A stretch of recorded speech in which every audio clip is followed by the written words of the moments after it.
Hey, what's going on folks, this is Consoletronics, my name is Gray, and with Christmas a dim and distant memory and all my New Year's resolutions long since broken, I thought I'd get the countdown to Christmas 2018 well and truly underway with a look at some of the games based on one of my favourite Christmas movies, Gremlins.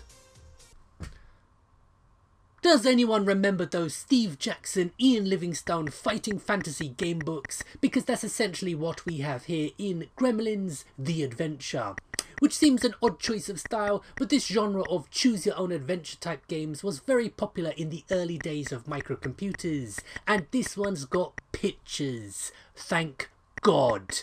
My cousin used to love these sorts of games, but when he tried to get me into them back then, I used to just throw my stickle bricks at him. Although in recent years I have tried a few games like this, some of which are pretty well written and well paced. Gremlins here is a kiddie friendly retelling of the plot of the film, and if you have the patience, it's worth looking into yourself.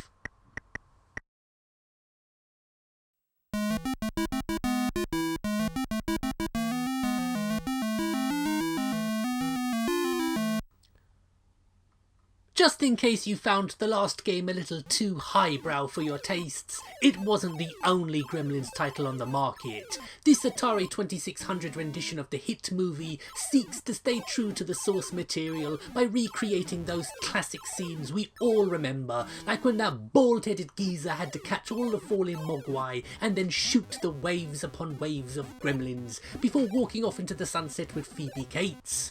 A lot has been said about the video game crash that afflicted North America at around this time, but the more old Atari games I play, the more I think it was a very good thing.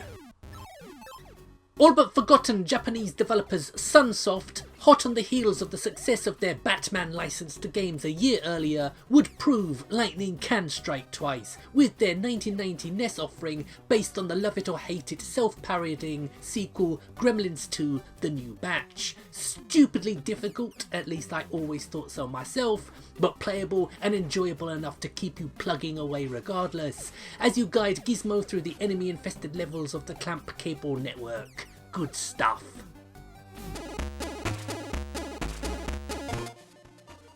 The late 1990s saw a real rise in nostalgia-bait games, titles that weren't based on any relaunch or reimagining, but instead relied on old-time fans wanting to play games based on seemingly dormant franchises.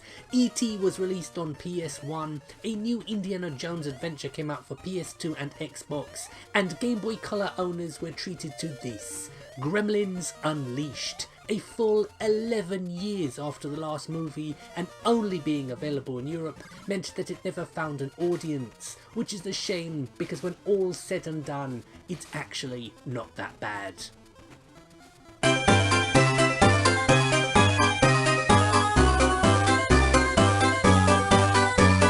Like London buses, you wait an eternity for one and two show up together. It's another Gremlins game, this time on the Game Boy Advance, and it is Stripe vs Gizmo.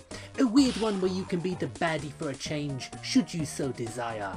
A little too simplistic for its own good if you ask me, but certainly not the worst of its kind on the system. And we come to the final Gremlins game I'm going to be looking at, which is titled simply Gremlins Gizmo for the Nintendo Wii and DS. Now it may be remembered as fondly as Zach Galligan's acting career, but this weird Tamagotchi style look after your mogwai sim I've only just started playing.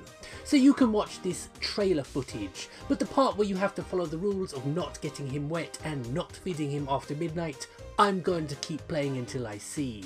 And I better bloody see as well, because personally I hate these kinds of girly games.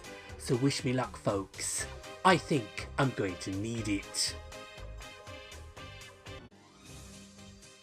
So there we have it, ladies and gentlemen, a look back at the games based on the classic 80s flick Gremlins. And with rumours rife over the possibility of a third movie in development, incredibly with the original cast and even Joe Dante back in the director's chair, perhaps we will finally be able to banish the disappointing memories of Gremlins 2. Although I trust Hollywood as much as I trust Logan Paul to not fuck up. What do you guys think? Could a new Gremlins movie live up to the legacy of the first? And should it be 100% CGI? Let me know what you think in the comment section down below. So my name's Gray, this has been Consoletronics. Please like, share, comment, and if you haven't already, please subscribe. So thank you very much for watching, and goodbye.